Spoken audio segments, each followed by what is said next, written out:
వైపు కొండా సురేఖపై చర్యలకు క్రమశిక్షణ కమిటీ సిఫార్సు చేసింది. అధిష్టాన నిర్ణయంపై ఉత్కంఠ కొనసాగుతూనే ఉంది. నిన్నటి నుంచి అధికారిక కార్యక్రమాల్లో సురేఖ బిజీగా గడుపుతున్నారు. నిన్న అధికారులతో మీటింగ్, ఇవాళ వన మహోత్సవం కార్యక్రమంలో బిజీగా ఉన్నారు. వన మహోత్సవం కోసం వరంగల్ కి వెళ్లారు మంత్రి కొండా సురేఖ.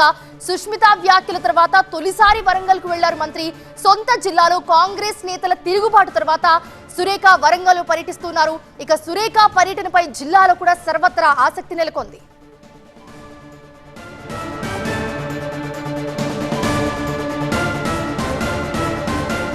సీనియర్ కరెస్పాండెంట్ ప్రభాకర్ అందుబాటులో ఉన్నారు మనని అప్డేట్స్ అందించడానికి. ప్రభాకర్, ఒక పక్కేమో కమిటీ సురేఖ మీద, చిన్నారెడ్డి మీద ఖచ్చితంగా చర్యలు తీసుకుంటుంది అనే టాకే వినిపిస్తుంది. బట్ ఇటు పక్కనేమో సురేఖ యథావిధిగా అన్నింట్లో పాల్గొంటున్నారు. ఏం జరుగుతుంది అసలు? ఇన్సైడ్ ఏం జరుగుతుంది?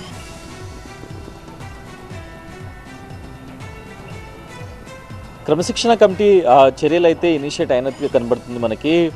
ఈరోజు పీసీసీకి, ఏఐసీసీకి క్రమశిక్షణ కమిటీ చైర్మన్ మల్లు రవి ఆ నివేదికను కూడా అందజేయనున్నారు. చాలా కీలకమైన విషయాలు నివేదికలో పొందుపరిచారు. దాంట్లో కంపల్సరీగా ఇద్దరిపైన చర్యలు తీసుకోవాలి. కొండా సురేఖతో పాటుగా చిన్నారెడ్డి పైన ఇద్దరు కూడా పార్టీ లైన్ దాటారు. కొండా సుష్మిత చేసిన వ్యాఖ్యలపై కొండా సురేఖ కనీసం స్పందించకపోవడం, ఖండించకపోవడం, కనీసం దానికి చింతిస్తున్నాననే మాటను వాడకపోవడం, ఈ మూడు అంశాలు పార్టీని కలిసివేశాయి. పార్టీ క్రమశిక్షణ తప్పినట్లుగా అవుతుందనేది మల్లు రవి తన క్రమశిక్షణ కమిటీ రిపోర్ట్లో రాసిన కీలక అంశాలుగా చూడవచ్చు. చిన్నారెడ్డికి సంబంధించి కూడా చాలా దురుస పదజాలంతో ఏఐసీసీ డబ్బులు తీసుకుంది అనే మాటలు వాడారు. కాబట్టి ఆ వీడియోలన్నింటినీ పరిశీలించి చిన్నారెడ్డి పైన కూడా చాలా కీలకమైన అంశాలు నివేదికలో పొందుపరిచారు. సో ఈ క్రమంలోనే కొండా సురేఖ కొంత ఇంట్రెస్టింగ్గా మారుతుంది. కొండా సురేఖ ఎపిసోడ్ అంతా కూడా నిన్న అఫీషియల్ రివ్యూ చేశారు.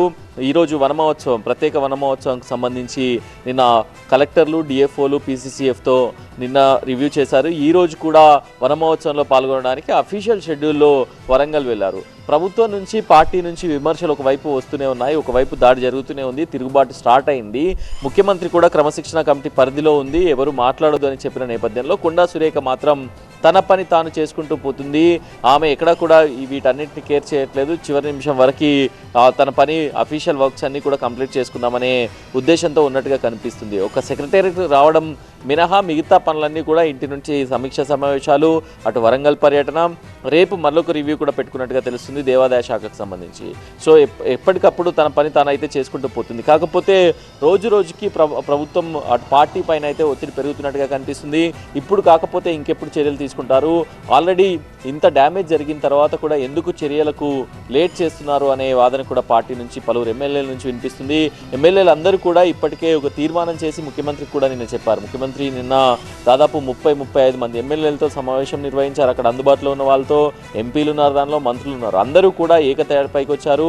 ఈసారి డెఫినెట్గా సీఎం పైన, సీఎం ఫ్యామిలీ పైన, కాంగ్రెస్ పార్టీ పైన విమర్శలు చేసిన వాళ్ళని ఎందుకు టాలరేట్ చేయాలి, ఎందుకు భరించాలి అంటూ కూడా నిన్న ముఖ్యమంత్రికి చెప్పారు. సో ఆ రకంగానే ముఖ్యమంత్రి కూడా చెప్పారు, క్రమశిక్షణ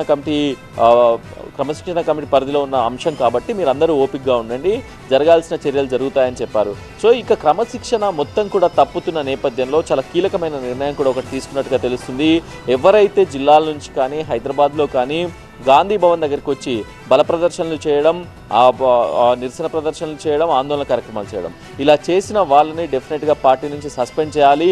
వాళ్ళను అవసరమైతే షోకాజ్ నోటీసులు లేకుండా ఇమీడియట్గా సస్పెండ్ చేయాలి, కఠిన చర్యలు తీసుకోవాలి అనేది సీఎం, పీసీసీ చీఫ్, అట్లాగే సీనియర్ మంత్రులుగా ఉన్న బట్టి ఉత్తమ్ కుమార్ రెడ్డి వీళ్ళు నిర్ణయానికి వచ్చినట్టుగా తెలుస్తుంది. గాంధీ భవన్ పంచాయతీలకు వేదిక అవుతుంది, రోజు ఒక కంప్లైంట్ బాక్స్గా మారుతుంది.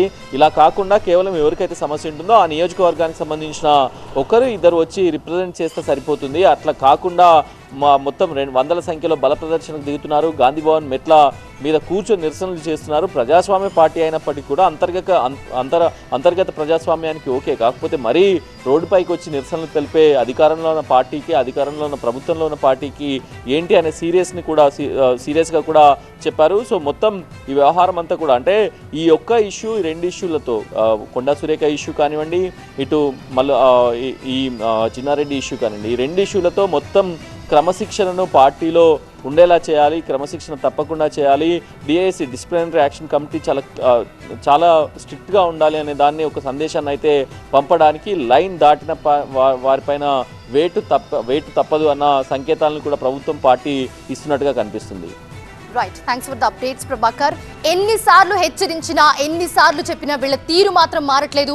మరి కొండా సురేఖ, చిన్నారెడ్డి విషయంలో ఏం చేయబోతుంది? ఇప్పటికే క్రమశిక్షణ కమిటీ నివేదిక సిద్ధం చేయడంతో వాట్ నెక్స్ట్ అన్నది ఆసక్తికరంగా మారింది.